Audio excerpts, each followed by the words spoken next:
Welcome to Luca is a Billionaire, where the only thing I invest in is your answers. You begin by validating the security case and gathering essentials: list users, target systems, and device types. Once done, decide tunnel type: site-to-site for branch links, client-to-site for remote staff. Make sure to capture OS builds and firmware so compatibility issues won't block rollout.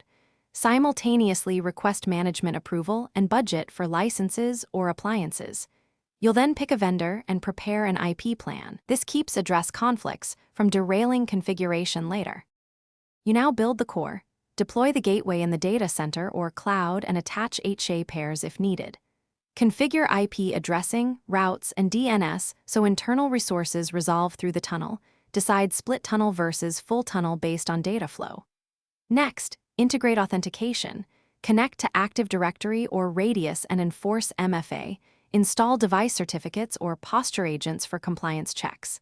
As you configure ACLs, test incremental connectivity to catch routing or NAT issues early. You finish by deploying client profiles via MDM or manual install to a pilot group, then expand after success.